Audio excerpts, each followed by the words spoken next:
जय हिंद दोस्तों। जिंदगी में आप बहुत अच्छा करो मगर तो भी आप हार जाओ तो वो दुख बहुत होता है। आईपीएल आईपीएल में कई ऐसे खिलाड़ी हैं जिसने सेंचुरी लगा दी मगर तो भी वो मैच नहीं जीत पाए। एंड्रू साइमस साल 2008 में डेक्कन चार्जर्स की तरफ से खेलते हुए आरआर के सामने 117 रन बनाए। फिर भी आरआर ने वो मुकाबला 3 विकेट से जीता था। मतलब इतना बड़ा स्कोर बनाने के बावजूद भी मैच हार गए। यूसुफ पठान साल 2010 में राजस्थान रॉयल्स के तरफ से खेलते हुए यूसुफ पठान ने एमआई के सामने सेंचुरी लगा दी, वो भी 37 गेंद में सेंचुरी लगा दी। फिर भी मुंबई इंडियंस ने वो मुकाबला 4 रन से जीता था। इतनी कम गेंद में सेंचुरी लगा दी फिर भी वो मुकाबला हार गए। सचिन तेंदुलकर साल 2011 में सचिन तेंदुलकर ने एमआई की तरफ से खेलते हुए केटीके के सामने सेंचुरी लगा दी। फिर भी केटीके ने वो मुकाबला 2 विकेट से जीता था।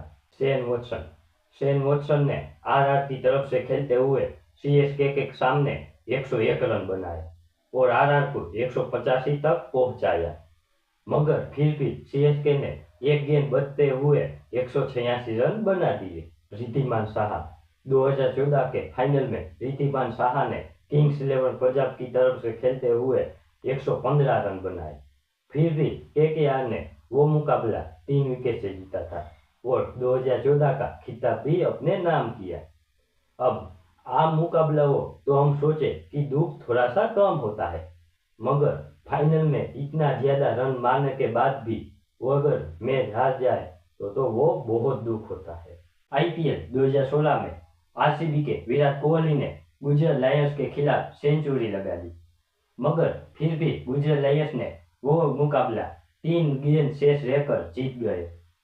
विराट कोहली आईपीएल 2016 में 973 रन बनाए और 4 शतक लगाए, मगर ये मुकाबले में उसने 100 रन तो मारे मगर फिर भी हार गए। आरपीएस के स्टीव स्मिथ ने आईपीएल 2016 में गुजरात लायंस के खिलाफ सेंचुरी लगा दी और उसकी बदौलत आरपीएस 195 तक पहुंची, मगर फिर भी गुजरात लायंस ने 20 ओवर खेलकर 194 रन बना दिए।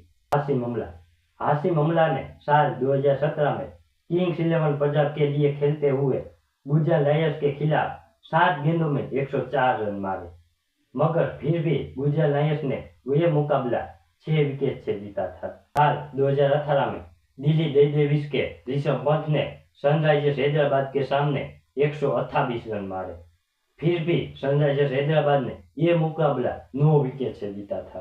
साल 2019 में राजस्थान रॉयल्स के संजू सैमसन ने सनराइजर्स हैदराबाद के सामने 55 गेंदों में 102 रन मारे, मगर फिर भी सनराइजर्स हैदराबाद 5 विकेट से यह मुकाबला जीता था।